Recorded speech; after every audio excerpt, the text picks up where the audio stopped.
guys, this is your reading for Tuesday the 28th of November. Thanks for joining me. I'm using the Radiant Rider-Waite deck for today's reading again. So let's have a look at what's coming up today.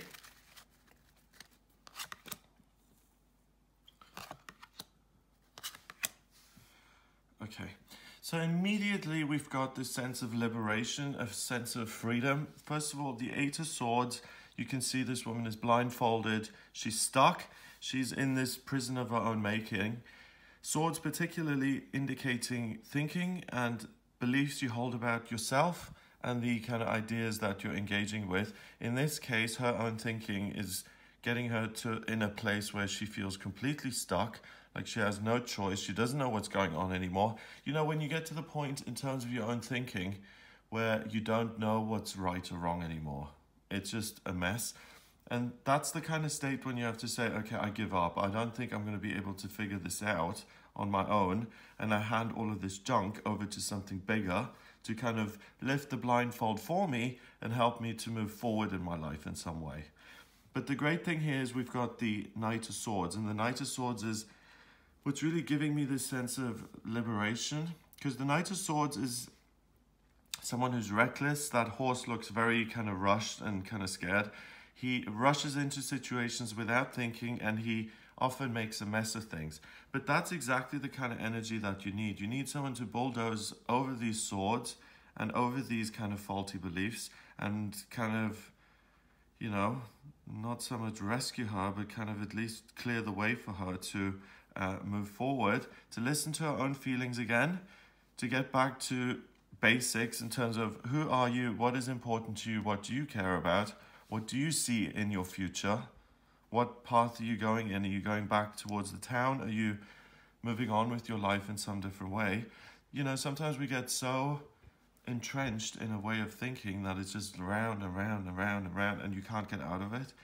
So the way isn't to work your way out of it. The Eight of Pentacles, this way around, is about being very practical, using your skills, using your strength, your physical strength, your intellectual strength, to make something happen in the real world, productive.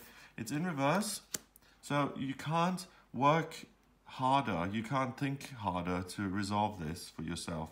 You're going to need some help. You're going to need the help of either a spiritual Knight of Swords or another person in your life who's really wise and who gets to the truth of the matter in terms of, you know, actually, this is what you're thinking about yourself here is not true. That's inaccurate and that's inaccurate. So let go of it and move forward. You know, someone who can kind of talk some sense into you in a way. Spiritually, like I said, working with the Knight of Swords, you can meditate on this card, or you can work with an Ascended Master who reminds you of the Knight of Swords. I mean, in a much more responsible way.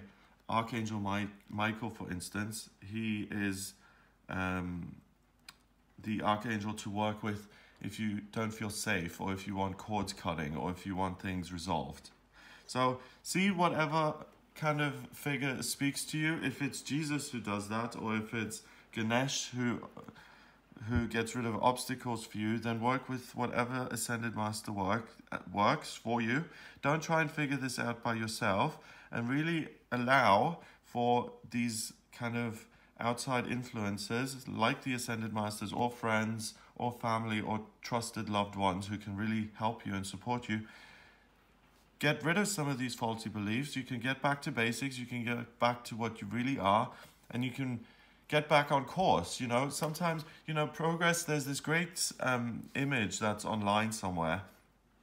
I posted it once, and it says, you know, what we think the line to success looks like, and it's just an arrow, straight line moving upwards.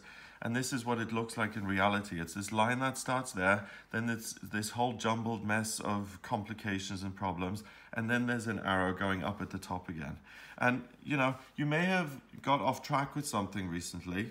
You may have lost your way a little bit, but that isn't the end of the world. Sometimes it's 2 steps forward, 3 steps back. That's just the way it is sometimes. But at least today you have the opportunity to bulldoze all of the faulty, rubbishy stuff out of the way. You get back in touch with your true power, your true feelings. That then allows you to focus on your work and what you want to be doing and how to be productive and all of that stuff. and things calm down a little bit without you feeling so kind of powerless when it comes to your own desires and your own feelings. You get some of that power back today. Number-wise, we've got 8, and 8, that's interesting in itself. 8 is about power, and we've got double 8 here, so that's 16. And 1 is 17, 1 and 7 is 8, so we've got triple 8.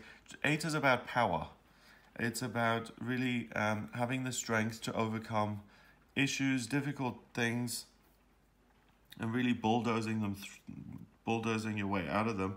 But triple 8 also has that connotation with gambling and hitting the jackpot and good luck. And sometimes, we need a little bit of good luck to overcome things that are just bigger than us. And you're one person. Life can sometimes throw the kitchen sink at you, and then also, if that's not enough, a house and a mansion.